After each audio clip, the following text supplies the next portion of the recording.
आज 14 अगस्त है। आज ही के दिन भारत का विभाजन हुआ, जिसका दर्द लाखों लोगों ने झेला और पाकिस्तान जैसे देश का जन्म हुआ, जो आज तक एक नासूर बना हुआ है। और 78 साल बाद आज भी वो अपनी हरकतों से बाज नहीं आ रहा। अब पाकिस्तान के प्रधानमंत्री शहबाज शरीफ ने भारत के खिलाफ रॉकेट फोर्स बनाने का ऐलान किया है। इसके पास पाकिस्तान के सभी रॉकेट और मिसाइल्स का नियंत्रण होगा और युद्ध की परिस्थिति में किस मिसाइल और किस रॉकेट से हमला करना है, यही फोर्स तय करेगी। इसके बाद आपको ये बताएंगे कि भारत के टुकड़े करने के बाद भी जिस मकसद से ये बंटवारा किया गया ना, वो मकसद पूरा क्यों नहीं हो पाया। भारत का विभाजन धर्म के आधार पर हुआ, जब कुछ मुसलमानों ने मजहब के आधार पर अपने लिए अलग देश मांग लिया और पाकिस्तान एक इस्लामिक देश बन गया। लेकिन जिस आधार पर विभाजन हुआ, उस आधार पर ना तो सभी मुसलमान पाकिस्तान गए और ना ही सभी हिंदू भारत लौट आए। इधर के मुसलमानों को तो भारत में सम्मान अधिकार मिला, लेकिन पाकिस्तान और बांग्लादेश के अल्पसंख्यकों पर, हिंदुओं पर आज भी अत्याचार हो रहे हैं। इसके बाद आपको बताएंगे कि क्या भारत के विभाजन को टाला जा सकता था और क्या गांधी चाहते तो भारत का बंटवारा नहीं होता। भारत के आखिरी वाइसरॉय लुई माउंटबैटन ने एक इंटरव्यू में कहा था कि जिस वक्त बंटवारे की बात हो रही थी, उस वक्त जिन्ना को टीबी की बीमारी थी, ट्यूबरक्लोसिस, टीबी, लेकिन भारत को इसकी जानकारी नहीं थी। अगर यह पता चल जाता तो भारत का विभाजन रुक सकता था। और यह बात हम ऐसे ही नहीं कह रहे, हम आपके पास वो सारी किताबें आज लेकर आए हैं जिसमें ये बातें लिखी गई हैं, एक एक करके आपको दिखाएंगे। लेकिन मेरी एआई वर्जन, आज आप बताइए आपके पास कौन सी खबर। आज उस डांस थेरेपी के बारे में बताएंगे जो मरीजों के लिए वो काम कर रही है जो शायद दवाइयां भी ना कर पा रही हो। जहां दवाइयां स्वास्थ्य को ठीक कर रही हैं, वहीं डांस स्ट्रेस और एंजाइटी को कम कर रहा है। इसलिए दिल्ली के अस्पताल में मरीजों को डांस थेरेपी दी जा रही है। आज सबसे पहले हम आपको ये तस्वीरें दिखाना चाहते हैं जो पाकिस्तान के कब्जे वाले कश्मीर से आई है। 13 अगस्त को देर रात पाकिस्तान के रावलकोट में एक बहुत बड़ा विरोध प्रदर्शन हुआ, जिसमें अमेरिका, पाकिस्तान के सेना प्रमुख जनरल असीम मुनीर के खिलाफ नारे लगाए गए। ये कहा गया कि अमेरिका पाकिस्तान की सेना और सरकार का पालन पोषण कर रहा है और यही पाकिस्तानी सेना अमेरिकी हथियारों से पीओके के लोगों पर जुल्म कर रही है। तो पीओके की ये बातें पहुंच रही या नहीं पहुंच रही है असीम मुनीर के कानों तक, लेकिन हम आपको जरा बड़ी स्क्रीन पर दिखाना चाहते हैं आज कि ये विरोध प्रदर्शन कहां पर हुए हैं और क्यों हम ये कह रहे हैं कि मामला पीओके में अब पाकिस्तान के खिलाफ हो रहा है। अगर आप इस नक्शे को देखेंगे तो एलएसी के पास पीओके का पुंछ जिला है। सबसे पहले आप देखिए पुंछ जिला, और उसी के साथ साथ जहां का सबसे बड़ा शहर है ये रावलकोट। ये वही शहर है जहां पहले भी बड़े स्तर पर पाकिस्तान की सेना के खिलाफ विरोध प्रदर्शन हुए हैं। तो यहां पर ये दरअसल पीओके का पूरा हिस्सा है जिसमें आप देख रहे हैं, ये वो जगह है, पुंछ जिला है, रावलकोट है, जहां पर ये सब कुछ हो रहा है। एलओसी हमने आपके लिए बना दिया है। पहले भी बड़े स्तर पर पाकिस्तान की सेना के खिलाफ इसी रावलकोट में सबसे ज्यादा प्रदर्शन होते रहे, जहां स्थानीय लोगों की आवाज को सेना बार बार दबाती है और जुल्म सितम उन पर ढाती है, उनके अनाज तक लूट कर यहां से ले जाते हैं। इस बार पीओके के लोग 4 मुद्दों को जमकर उठा रहे हैं। पहला, उन्होंने असीम मुनीर को अमेरिका के राष्ट्रपति डोनाल्ड ट्रंप की कठपुतली बताया है। आपने नारे सुने ना, बच्चा कंधे पर चढ़कर जोर जोर से कह रहा था असीम मुनीर ट्रंप की कठपुतली है, वर्दी में उसकी कठपुतली है। दूसरा, लोगों का आरोप है कि अमेरिका पाकिस्तान की सेना को हथियार, फंडिंग देता है और इस मदद के बदले पाकिस्तान की सेना अमेरिका का एजेंडा चलाती है और स्थानीय जनता का कोई भला नहीं होता। इसका मतलब समझिए, ये वही लोग हैं जो ये चाहते हैं कि फिलिस्तीन के मुद्दे पर अमेरिका के खिलाफ बोले आसिम मुनीर। ये वही लोग हैं जो चाहते हैं कि ईरान के मुद्दे पर अमेरिका के खिलाफ बोले मुनीर, लेकिन मुनीर की तो मुंह पर ताला लगा है और उसकी वजह ये लोग पीओके में समझ रहे हैं। उसकी वजह है अमेरिकी मदद के बदले पाकिस्तान सेना उसका एजेंडा चलाती है। तीसरा, पीओके के लोग ये भी कह रहे हैं कि असीम मुनीर राष्ट्रपति ट्रंप के साथ बलूचिस्तान के खनिज और तेल को लेकर डील कर रहे हैं और पीओके के लोगों को मरने के लिए छोड़ दिया गया है। यानी अमेरिका के साथ बलूचिस्तान, और बलूचिस्तान पाकिस्तान का पूरा मैप अगर आप देखेंगे तो बलूचिस्तान इस तरफ है, वहीं पीओके के लोग पूरी तरह से उनकी अनदेखी हो रही है और इसीलिए वो कह रहे हैं कि बलूचिस्तान के संसाधनों का सौदा कर रहे हैं, बलोचियों को उनके हवाले कर रहे हैं। पीओके के लोग बेहाल है, इसको वो नहीं देखते। और चौथा मुद्दा जिस पर पीओके में लोग जबरदस्त तरीके से सड़कों पर उतर रहे हैं, तस्वीरें हम आपको दिखा रहे थे, लोगों ने ये कही है कि पीओके में बदहाल लेकिन पाक सेना और सरकार को सिर्फ हथियारों की चिंता है। वो ये कह रहे हैं कि महंगाई, बुनियादी सुविधाएं, भारी कमी है, लेकिन पाकिस्तान की सेना और पाकिस्तान की सरकार सिर्फ और सिर्फ हथियारों के बारे में सोच रहे हैं, इसीलिए इन्हें पाकिस्तान से आजादी चाहिए। तो आर्मी के खिलाफ, जी हां, आर्मी के खिलाफ, असीम मुनीर के खिलाफ किस तरह के अपशब्द बोले जा रहे हैं।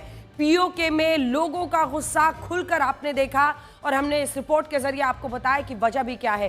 पीओके के लोग बिल्कुल भी गलत नहीं कह रहे हैं।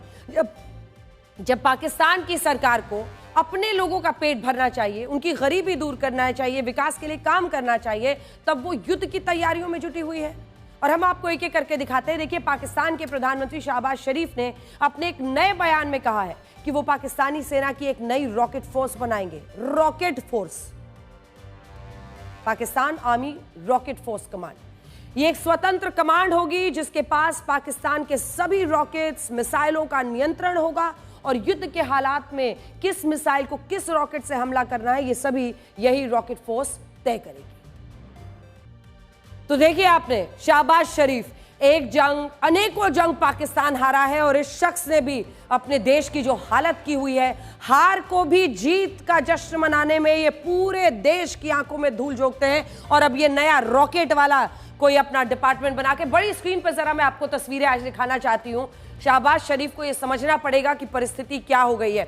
भारत के ऑपरेशन सिंदूर से पाकिस्तान की सेना इतना डर चुकी है कि अब उसे चीन के मॉडल पर काम करना पड़ रहा है। ये तस्वीरें चीन की People's Liberation Army Rocket Force की है। अब समझ गए, नकल, यही फितरत है पाकिस्तान की। ये चीन की वही रॉकेट फोर्स है जिसके पास उसकी सभी मिसाइलों का कंट्रोल होता है। अगर कोई देश चीन पर हवाई हमला करता है या उस पर कोई रॉकेट दागता है तो यही कंट्रोल्ड कमांड है, एक कंसोलिडेटेड कमांड है। कोई भी मिसाइल भी अगर दागता है तो उस हमले को रोकने का काम चीन की यही रॉकेट फोर्स करती है। बाद में जवाबी हमले भी इसी रॉकेट फोर्स द्वारा किए जाते हैं। अब आप समझ गए शहबाज शरीफ किसके आइडिया पर चल रहे हैं।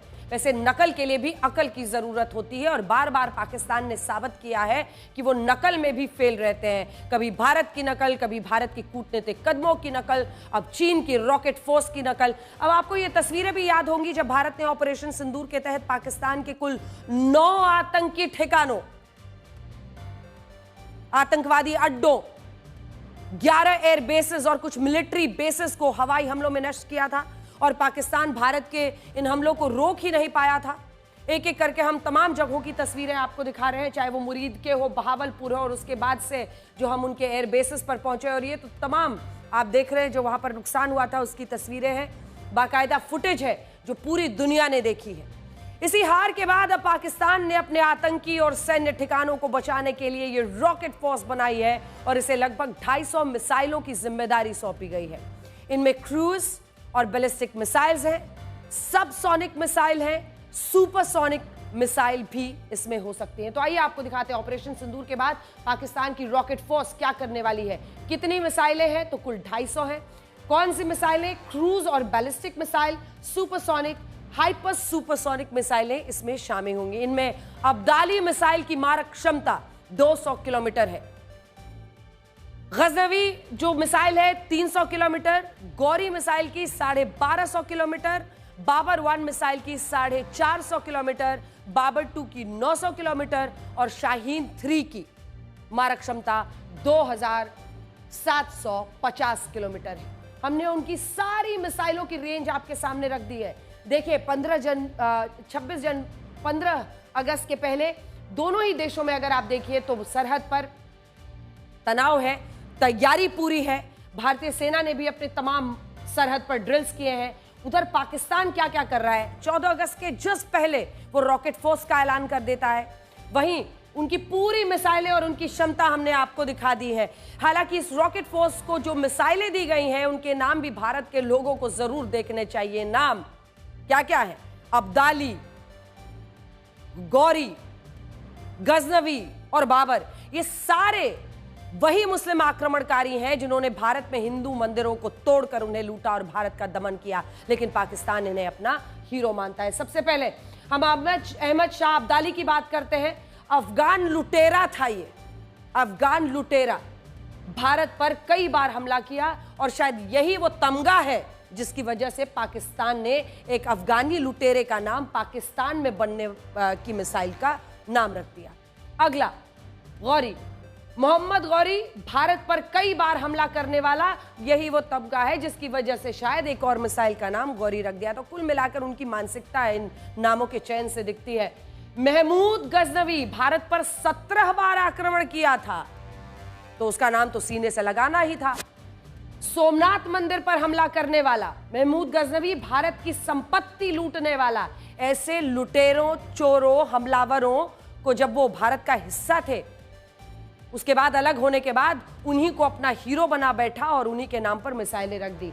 इसी के साथ जहीरुद्दीन मोहम्मद बाबर, 16वीं सदी में भारत पर आक्रमण, अयोध्या में बाबरी मस्जिद बनवाई थी, इस बात पर सबसे ज्यादा खुश हुए होंगे और शायद इसीलिए उसके नाम पर एक और मिसाइल की नाम देख ली। इसे देखकर आप भी सोचते होंगे कि क्या यही सब करने के लिए पाकिस्तान भारत से अलग होकर एक स्वतंत्र राष्ट्र बना था? आज से 78 साल पहले आज ही के दिन भारत और पाकिस्तान के बीच विभाजन की रेखाएं खींची गई थी और धर्म के नाम पर भारत के 2 टुकड़े कर दिए गए थे और यह विभाजन भारत के लोगों से पूछकर नहीं हुआ था। यह बंटवारा मुस्लिम लीग और मोहम्मद अली जिन्ना की जिद और कांग्रेस की सहमति से हुआ था। 3 जून 1947 को जब भारत के आखिरी वाइसरॉय लुई माउंटबेटन ने यह ऐलान किया कि मोहम्मद अली जिन्ना और कांग्रेस पार्टी भारत पाकिस्तान के विभाजन पर सहमत हो गए हैं, तब इस ऐलान पर कांग्रेस के ज्यादातर नेता तालियां बजा रहे थे। उस समय भी महात्मा गांधी अकेले ऐसे नेता थे जिन्होंने इस विभाजन का विरोध किया था। उन्होंने कहा था कि इस बंटवारे के लिए अंग्रेज नहीं बल्कि भारत के नेता ही जिम्मेदार हैं। इस विभाजन ने भारत को कभी ना खत्म होने वाला एक ऐसा दर्द दिया है। दोनों तरफ के लोग एक दूसरे की जान के प्यासे हो गए। 10 लाख से ज्यादा लोगों ने अपनी जान गंवा दी। इसके अलावा लाखों लोग लापता हो गए जिनके बारे में कभी पता नहीं चला। 75,000 से ज्यादा महिलाओं का रेप हुआ, गैंग रेप हुआ। सैकड़ों महिलाओं का रेप करने के बाद उनकी लाशों को जलाकर फेंक दिया गया।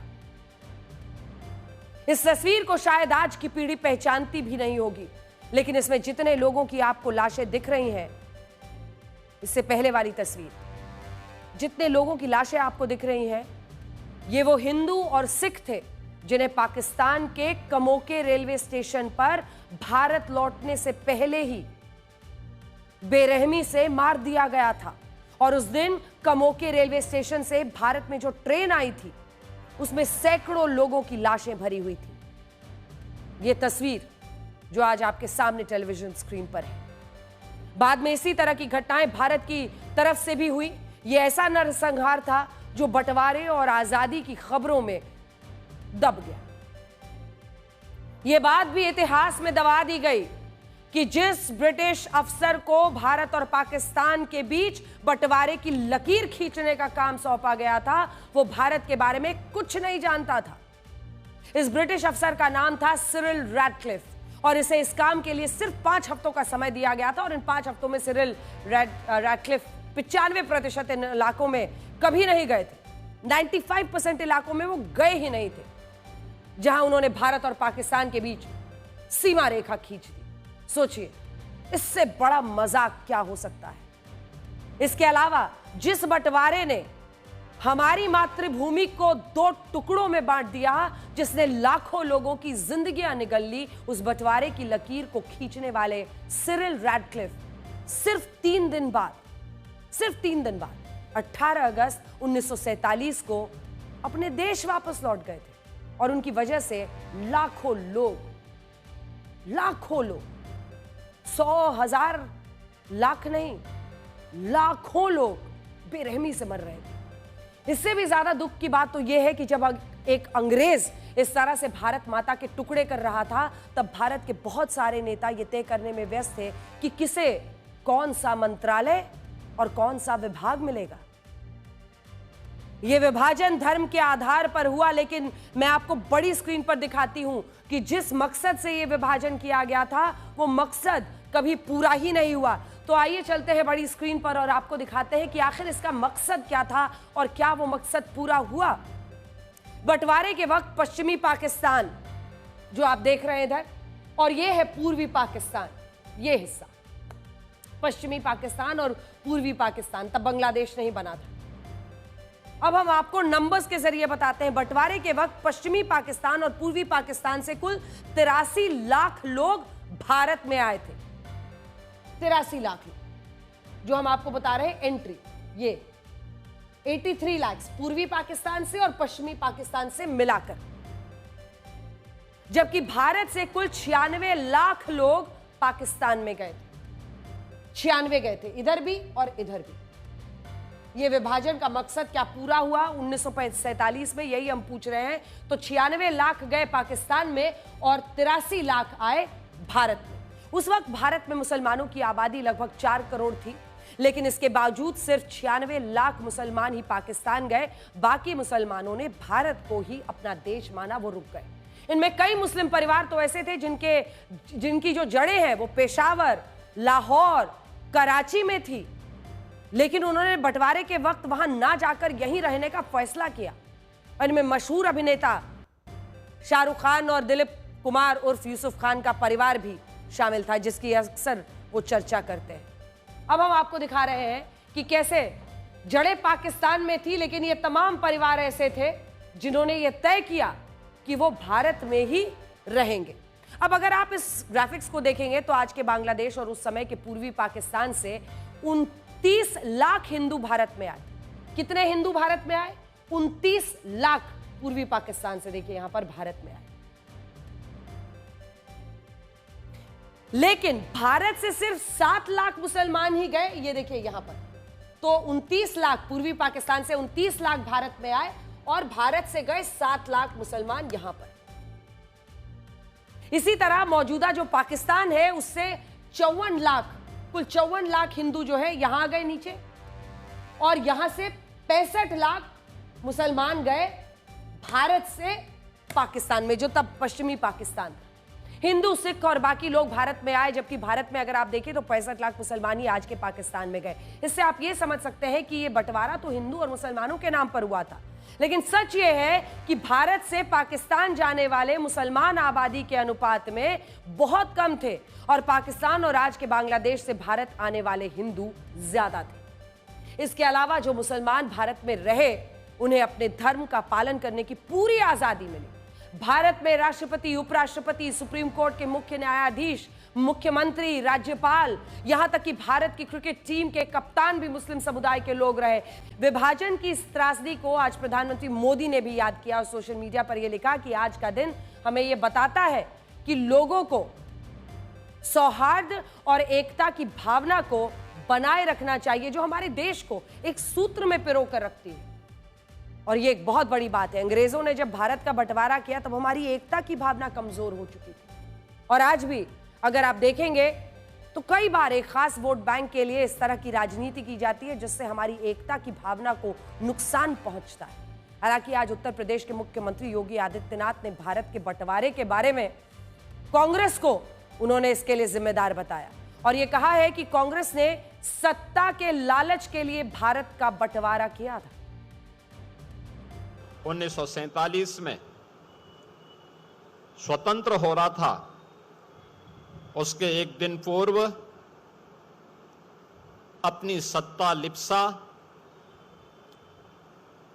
और तुष्टीकरण की पराकाष्ठा को पूरा करते हुए कांग्रेस नेतृत्व ने देश का दुर्भाग्यपूर्ण विभाजन भी करवाया था। जो एक सनातन भारत था पौराणिक भारत था, उस भारत को,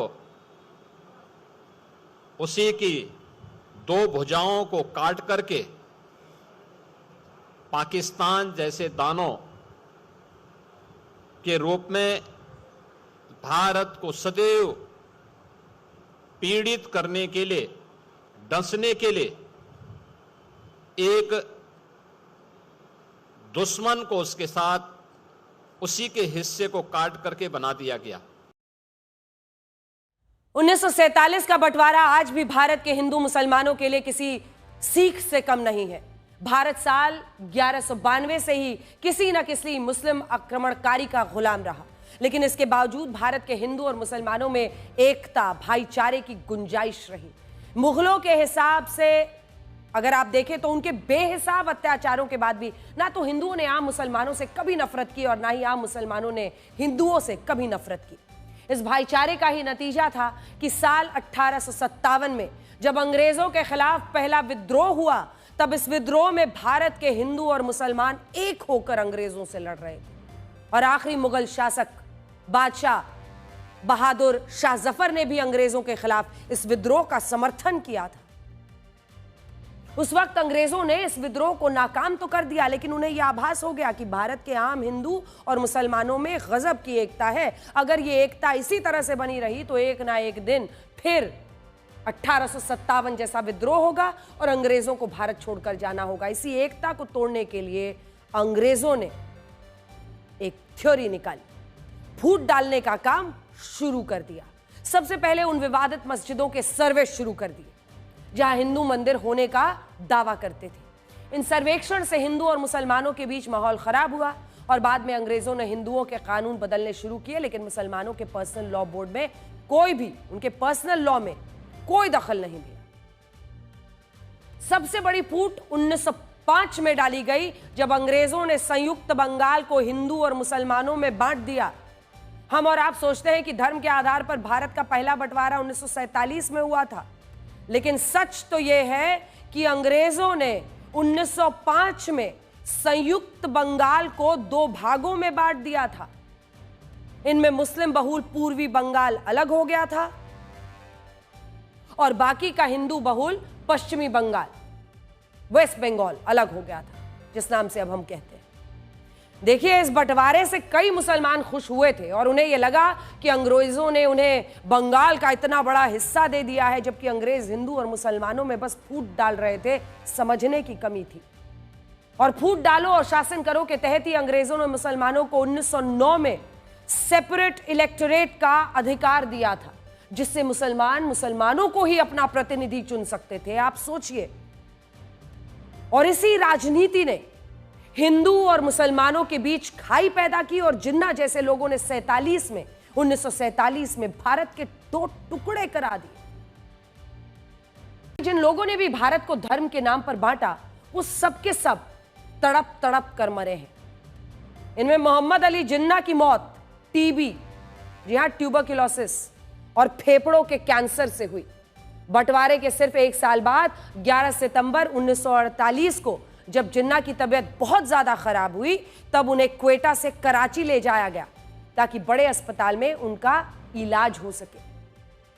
लेकिन एयरफोर्स बेस से घर ले जाने वाली एम्बुलेंस बीच रास्ते में खराब हो गई और इसके बाद जिन्ना सड़क पर ही खड़ी एक खराब एम्बुलेंस में घंटों तड़पते रहे और लोगों को पता भी नहीं था कि इस एम्बुलेंस में अंदर कौन है। अब हम आपको ये किताब दिखाना चाहते हैं, जिसकी हमने आपको पहले ही जानकारी दी थी, क्योंकि ये किताब है, इस किताब में इसका जिक्र है, जिसे मैं आपको पढ़कर बताती हूं। देखिए, ये जो किताब है, ये Jinnah India partition independence Jaswant Singh ji की लिखी हुई किताब है और इस किताब में ही ये लाइनें जो हमने हाईलाइट की हैं, उन्हीं लाइनों में ये लिखा हुआ है कि उनकी एम्बुलेंस खराब हो गई थी और वहीं पर we had hardly gone 4 miles, 4 मील हम गए थे कि एम्बुलेंस अचानक रुक गया। सोच रहे थे हम लोग, वंडरिंग व्हाट हैड हैपेंड, क्या हो गया। मैं बाहर निकला और वहां देखा कि इंजन की गड़बड़ी हो गई थी। और उसके बाद ये लिखते हैं कि I kept on looking distantly, हम शहर की तरफ देखते रहे लेकिन कोई भी एम्बुलेंस का साइन नहीं था। और एक बहुत ही एक्सक्रूशिएटिंगली, एक ऐसा अंग्रेजी का शब्द है जो बेइंतहा दर्द के लिए इस्तेमाल किया जाता है। Excruciatingly prolonged interval the ambulance appeared after all. तो ये इसी किताब से ली हुई जानकारी है, जसवंत सिंह जी की लिखी हुई किताब है, जिससे हमने आपको ये पूरा हिस्सा बताया है। तो जिन्ना आखिरी लम्हों में किस तरह से तड़प तड़प कर मरे, इस बंटवारे में लियाकत अली खान का भी हाथ था, जो पाकिस्तान के पहले प्रधानमंत्री थे। लेकिन 16 अक्टूबर 1951 को रावलपिंडी की एक सभा में उनकी गोली मारकर हत्या कर दी गई थी और उनका अंत भी बुरा हुआ था। इसी तरह चौधरी रहमत अली ने पहली बार भारत के मुसलमानों के लिए पाकिस्तान नाम का देश बनाने की मांग की थी, लेकिन वो भी बहुत मुश्किल मौत मरे। चौधरी रहमत अली बंटवारे के बाद भारत से पाकिस्तान चले गए थे, लेकिन बाद में जिन्ना की सरकार में उन्हें अहमियत नहीं मिली और जब उन्होंने सरकार की आलोचना की तो उन्हें फूटी कौड़ी के साथ देश से निकाल दिया गया और एक दिन इंग्लैंड में वो गुमनामी की मौत मर गए। यही हाल जिन्ना की बहन फातिमा जिन्ना का भी हुआ, जिनकी जुलाई 1967 में कराची में रहस्यमयी परिस्थितियों में मौत हो गई थी। और भारत का बंटवारा करने वाले आखिरी ब्रिटिश वाइसरॉय लुई माउंटबैटन को भी उनके परिवार के लोगों के साथ एक बम धमाके में मार दिया गया था, जिससे आप ये समझ सकते हैं कि जिन लोगों ने भी भारत माता के टुकड़े किए उनका अंत बहुत बुरा हुआ। अब हम आपको दिखाते हैं, इस वक्त मेरे हाथ में जो पुस्तक है उसके 1982 की ये हम आपको जानकारी देंगे, क्योंकि इस एक पुस्तक के कुछ अंश हैं जो 1982 में प्रकाशित हुई थी। इस पुस्तक का नाम है Mountbatten and the partition of India. इसमें पेज नंबर 57 पर ये देखिए, ये है, ये किताब लिखी है लैरी कॉलिंस और डोमिनिक लैपियर ने, Mountbatten and the partition of India, March 22 to August 15, 1947। ये 1982 में 1982 में पब्लिश हुई थी और इसमें भारत के आखिरी वाइसरॉय लॉर्ड माउंटबैटन के एक इंटरव्यू का जिक्र है, जिसमें वो ये कहते हैं कि अगर भारत को ये पता चल जाता कि मोहम्मद अली जिन्ना को टीबी की बीमारी है तो भारत का बंटवारा नहीं होता। मैं आपको पढ़कर बताती हूं कि इसमें क्या लिखा है, जो लाइनें आपकी स्क्रीन पर भी हैं। जब उनसे ये पूछा गया कि उनको ट्यूबरक्लोसिस 1947 में निकला, क्या आपको इसकी जानकारी थी, तो जवाब में देखिए उन्होंने क्या लिखा है, जो आपकी स्क्रीन पर भी है। Not only was I not aware, but nobody was aware। वो कहते हैं कि न सिर्फ मुझे जानकारी नहीं थी उनके टीबी होने की, बल्कि किसी को उनके टीबी होने की जानकारी नहीं थी। फिर आगे नीचे वाले हिस्से में जाइए, जिसमें वो बिल्कुल बोलने के अंदाज में क्या इशारा कर रहे हैं, ये बहुत गंभीर बात है। उन्होंने कहा, I am asking myself this question now। अब मैं अपने आप से ये प्रश्न पूछ रहा हूं, जो हाईलाइटेड पार्ट है उस पर आ जाइएगा। Would I have said let's hold India together and not divide it? वो कह रहे हैं कि अगर मुझे ये मालूम होता कि जिन्ना को तो टीबी है और वो मर सकते हैं, तो मैं अपने आप से ये सवाल पूछता हूं कि क्या मैं बंटवारे को रोकता और उसको नहीं विभाजित होने देता। उन्होंने कहा, Would I have put back the clock and held the position? Most probably। वो ये कह रहे हैं कि अगर समय की सुई को वापस करने का मौका मिलता, मुझे पहले से पता होता कि जिन्ना को टीबी है, तो शायद मैं इस देश को एकजुट रखने की कोशिश करता और बंटवारा नहीं होने देता। ये बहुत ही बात करने के अंदाज में उन्होंने लिखा है, लेकिन ये उनका एक इंटरव्यू इस किताब में डाला हुआ है। महात्मा गांधी भी भारत के विभाजन के खिलाफ थे। उनका कहना था कि इस बंटवारे के लिए अंग्रेज नहीं, बल्कि हमारे देश की राजनीति जिम्मेदार है। इसके अलावा उन्होंने भारत के बंटवारे को टालने के लिए मोहम्मद अली जिन्ना को यह प्रस्ताव दिया था कि वो अविभाजित भारत के प्रधानमंत्री बन जाएं।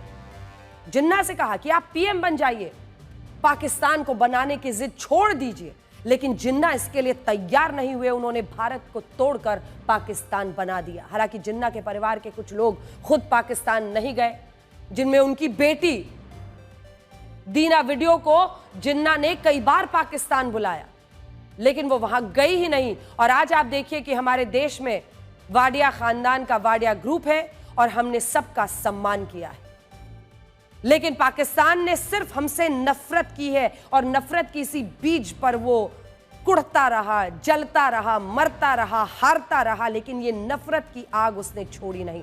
पाकिस्तान इतनी सी बात नहीं समझता कि भारत नहीं होता तो वो भी नहीं होता, लेकिन फिर भी उसकी नफरत और हिंदुओं के खिलाफ उसका कट्टरपन चरम पर रहता है।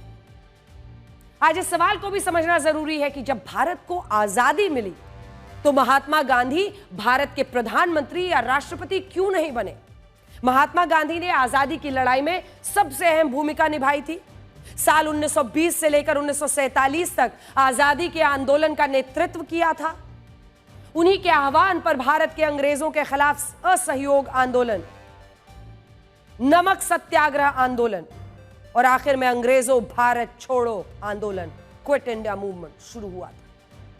और ब्रिटिश सरकार से जितनी भी चर्चा हुई उन सब में गांधी जी ही भारत की तरफ से मुख्य चेहरा थे। डरते थे अंग्रेज कि न जाने कब वो भूख हड़ताल कर दे और सारी की सारी जनता उनके साथ आकर खड़ी हो जाए अंग्रेजों के खिलाफ। जब भी बातचीत अंग्रेजों से करनी होती थी वही आगे रहते थे, लेकिन इसके बावजूद आजादी के बाद उन्होंने खुद प्रधानमंत्री ना बनकर पंडित जवाहरलाल नेहरू को प्रधानमंत्री बनाने की वकालत की। इसकी वजह यह थी कि गांधी जी को पद, सत्ता, कुर्सी इसकी चाह नहीं थी। उनका मानना था कि वो लोगों के दिल में रहकर ज्यादा असर डाल सकते हैं और यही उनकी ताकत भी थी। यही उनकी ताकत थी जिससे अंग्रेज खौफ खाते थे। उनके एक आह्वान पर भारतवासी सड़कों पर निकलते थे, उनके एक भूख हड़ताल पर उनके घर के बाहर हुजूम लग जाता था भारतीयों का, जो अंग्रेजों के खिलाफ उत्तेजित होकर लड़ मर गुजरने को तैयार होते थे। यही वजह थी कि उन्होंने 1934 में ही कांग्रेस की सदस्यता से भी इस्तीफा दे दिया और वो एक वॉलंटियर भारत की आजादी के लिए काम कर रहे थे। महात्मा गांधी इस बात को भी समझते थे कि सरकार चलाने के लिए हिंसा और अहिंसा दोनों ही जरूरी होती है और कई बार राष्ट्रहित में हथियार भी उठाने पड़ते हैं। इसी वजह से उन्होंने खुद को सत्ता से अलग रखा और अपने अहिंसा के विचार को ज्यादा अहमियत दी।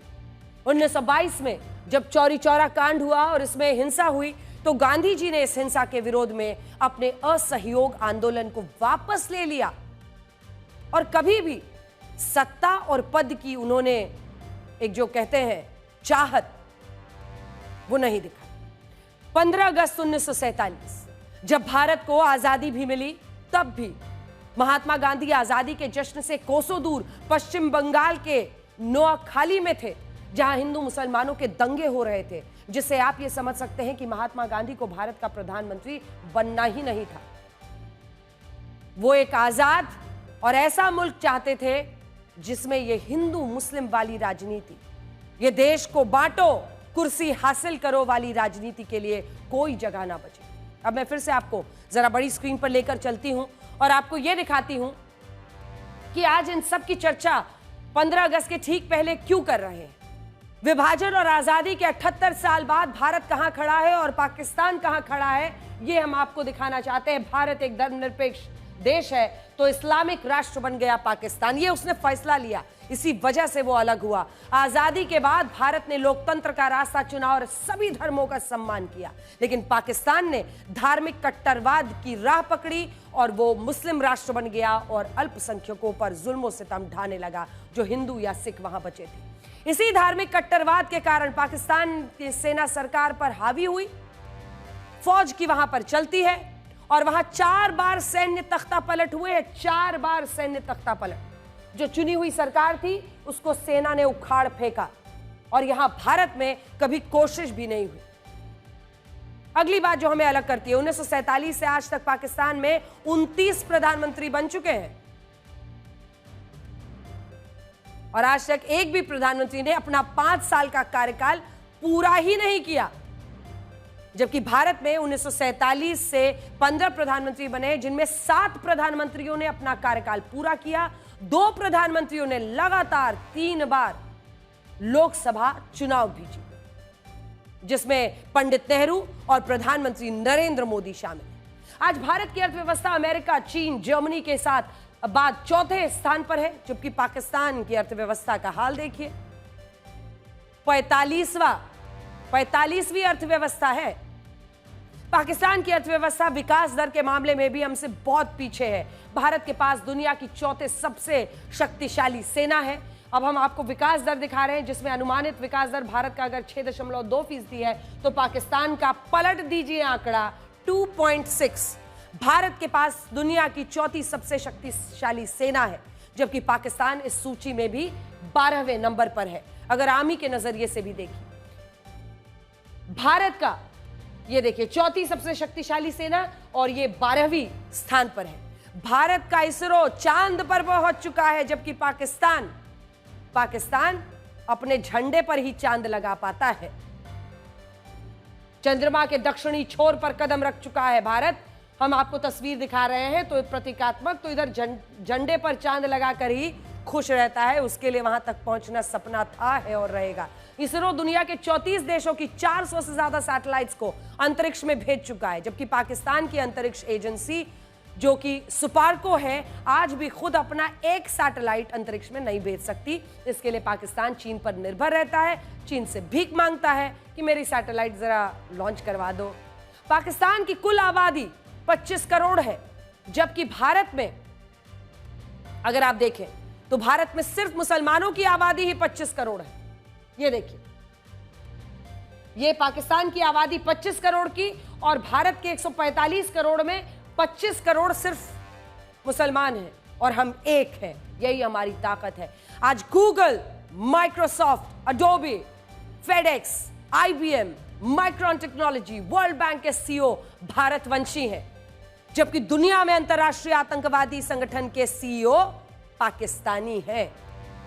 आप खुद इस लिस्ट को देख सकते हैं। गूगल के हेड सुंदर पिचाई भारतवंशी, माइक्रोसॉफ्ट के सत्या नडेला भारतवंशी, अडोबी के शांतनु नारायण भारतवंशी, फेडेक्स राज सुब्रमण्यम भारतवंशी, IBM के अरविंद कृष्णा भारतवंशी, माइक्रॉन के संजय मेहरोत्रा भारतवंशी, PNG के शैलेश जेजुरीकर भारतवंशी, अजय बंगा जो कि वर्ल्ड बैंक के हेड हैं वो भी भारतवंशी। अब इनका देख लीजिए पूरा, इनका क्या है? टेररिज्म के हाफिज सईद, इनको चलिए पोस्ट ही दे देते हैं, CEO समझिए इनको। CEO, कोई CEO है, कोई चीफ ऑपरेटिंग ऑफिसर है, लेकिन ये सब का प्रोफेशन क्या है? एक ही, आतंकवाद। आतंकवाद वाले ही हाफिज सईद, मसूद अजहर, दाऊद इब्राहिम, सलाउद्दीन, सब के सब आतंकी। आज जब हमारे देश में स्वतंत्रता दिवस को सिर्फ एक पब्लिक हॉलिडे मान लिया गया है, तब हम आपको यह भी याद दिलाना चाहते हैं कि फ्रीडम इज नॉट फ्री, यानी आजादी मुफ्त में नहीं मिलती।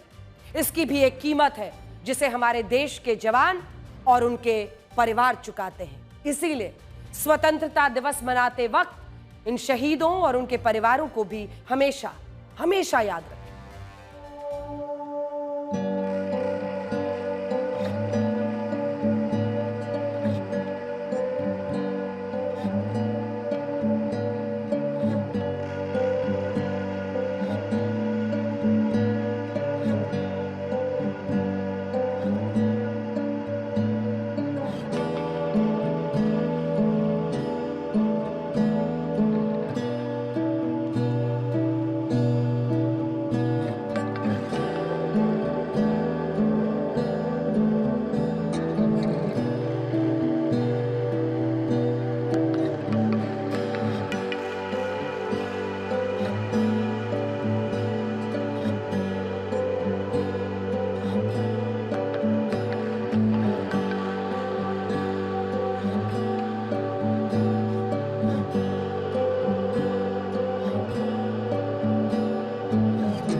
इसीलिए हम कह रहे हैं फ्रीडम इज नॉट फ्री। हमेशा इसकी कीमत को समझिए और हर परिवार वाले के आंसू जो छलक रहे हैं उनको अपनी झोली में समेट लीजिए और याद रखिए कि ये हमारे बच्चे हैं, इस देश के नागरिक हैं, हमारे भारतवासी हैं जो अपनी जान की आहुति हमारे लिए, आपके लिए, हमारी सुरक्षा के लिए देते हैं। उस धर्म के नाम पर भारत का बंटवारा हुआ, उस धर्म की राजनीति आज भी हमारे देश में रुकी नहीं है।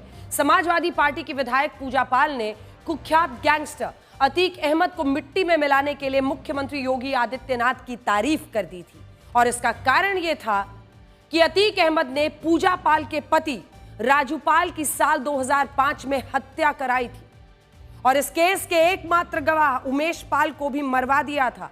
ऐसा लगता था कि अतीक अहमद सभी कानून से ऊपर है और वो किसी को भी मरवा सकता है, लेकिन साल 2023 में अतीक अहमद की हत्या हुई और कल जब पूजा पाल ने अपने पति को इंसाफ मिलने के लिए मुख्यमंत्री योगी आदित्यनाथ को धन्यवाद दिया तो समाजवादी पार्टी ने उन्हें बर्खास्त कर दिया। यह है समाजवादी पार्टी की चिट्ठी जिसमें यह कहा गया है कि आपके द्वारा सुश्री पूजा पाल, आपके द्वारा पार्टी विरोधी गतिविधियां की गई हैं जिसके लिए उन्हें तत्काल प्रभाव से निष्कासित किया जाता है।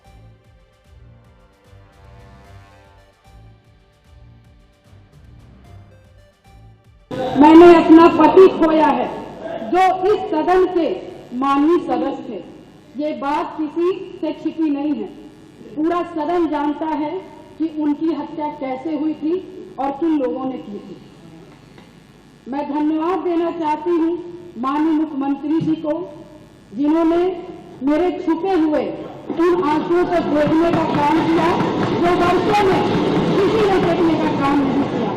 मेरा दुख, मेरा तकलीफ माननीय मुख्यमंत्री जी ने देखने का काम किया और सही मायने में मुझे न्याय दिलाने का और देने का काम किया। सबसे अच्छा ये था कि उन्हें अपनी टिकट पक्की करा लेनी चाहिए बीजेपी में, उन्हें अपनी टिकट पक्की कराने। मुझे उम्मीद है, हालांकि हमारे मुख्यमंत्री जी बीजेपी के सदस्य केवल चुनाव के लिए बनते हैं, याद रखना आप लोग। हमारे मुख्यमंत्री जी भी बीजेपी के सदस्य नहीं रहे, भारतीय जनता पार्टी के वो सदस्य नहीं है, केवल चुनाव लड़ने के लिए वो सदस्य बनते हैं। हमें उम्मीद है कि अपनी टिकट के साथ साथ वो उनको भी टिकट दिला लेंगे और अगर पहले टिकट दिला दी होती तो हमें देनी नहीं पड़ती इन्हें टिकट। भाई अगर पहले ही टिकट बीजेपी ने दे दी होती इन्हें तो हम टिकट थोड़ी देते। कल पूरी दुनिया की नजर अमेरिका के अलास्का पर होगी जहां दो महाशक्तिशाली देशों के राष्ट्रपति मिलने वाले हैं। कल अलास्का में डोनाल्ड ट्रंप, अमेरिकी राष्ट्रपति और व्लादिमीर पुतिन की मुलाकात होने वाली है। इस मुलाकात का एकमात्र मुद्दा है रशिया यूक्रेन युद्ध। डोनाल्ड ट्रंप अपने चुनाव प्रचार में और फिर पिछले 1 साल के कार्यकाल में एक ही रट लगाए हैं कि वो पूरी दुनिया के युद्ध खत्म करवा कर मानेंगे। इस चाहत को पूरा करने में सबसे बड़ी चुनौती यूक्रेन रशिया युद्ध की है। पिछले 3.5 साल से ये युद्ध चल रहा है और इसे अब तक कोई भी नहीं रोक पाया। डोनाल्ड ट्रंप मानते हैं कि अगर वो इस युद्ध को रुकवाने में कामयाब रहे तो उनका शांति का नोबेल पुरस्कार पक्का है। इसीलिए उन्होंने युद्ध को रुकवाने के मकसद से रशिया के राष्ट्रपति व्लादिमीर पुतिन को निजी मुलाकात के लिए अलास्का में जॉइंट बेस एल्मेंडोर्फ रिचर्डसन में बुलाया है। इस बैठक की सबसे रोचक बात यह है कि ये यूक्रेन रशिया युद्ध के मुद्दे पर है, लेकिन इसमें रशिया से राष्ट्रपति पुतिन तो होंगे, यूक्रेन की तरफ से कोई नहीं होगा। आप सोचिए, मुद्दा यूक्रेन और रशिया के बीच युद्ध सुलझाने का है, लेकिन डोनाल्ड ट्रंप ने यूक्रेन के राष्ट्रपति ज़ेलेंस्की को नहीं बुलाया है। वो बेचारे इनविटेशन का अभी तक इंतजार ही कर रहे हैं। ऐसा लग रहा है कि अब अमेरिका ही यूक्रेन की किस्मत का फैसला करेगा और ऐसा इसलिए होगा क्योंकि अमेरिका और यूरोपीय देशों के दम पर ही यूक्रेन पिछले 3.5 साल से युद्ध कर पा रहा है और शायद अमेरिका पुतिन के साथ कोई समझौता करके इस समझौते को यूक्रेन पर थोप भी सकता है। ऐसा माना जा रहा है कि डोनाल्ड ट्रंप इस बैठक में पुतिन को युद्ध रोकने की आखिरी चेतावनी दे सकते हैं। दरअसल जो बाइडेन समेत अन्य लगभग सभी देशों के राष्ट्राध्यक्षों ने युद्ध रुकवाने की कोशिशें की थी, लेकिन वो सारी कोशिशें अभी तक नाकाम रही। इसीलिए अब की बार डोनाल्ड ट्रंप सख्त कार्रवाई का भय दिखाकर युद्ध विराम करवाना चाहते हैं। पिछले कुछ महीनों में डोनाल्ड ट्रंप ने दबाव बनाने के लिए कई ऐसे बयान दिए जिसके टारगेट पर सीधे सीधे पुतिन थे। इसी साल मई में उन्होंने युद्ध ना रोकने पर पुतिन को पागल कह दिया, जिसके बाद रशिया ने कड़ी प्रतिक्रिया दी। फिर जुलाई में डोनाल्ड ट्रंप ने कहा कि पुतिन की कूटनीति एक धोखा है, वो बातें अच्छी करते हैं लेकिन बम गिरा देते हैं। और अब कल डोनाल्ड ट्रंप ने पुतिन को चेतावनी दी कि अगर यूक्रेन से युद्ध विराम नहीं किया तो गंभीर परिणाम भुगतने पड़ेंगे, जिसमें आर्थिक प्रतिबंध भी शामिल है। मुस्कुराइए, क्योंकि दुनिया की सारी समस्याएं आपकी नहीं है। नमस्कार।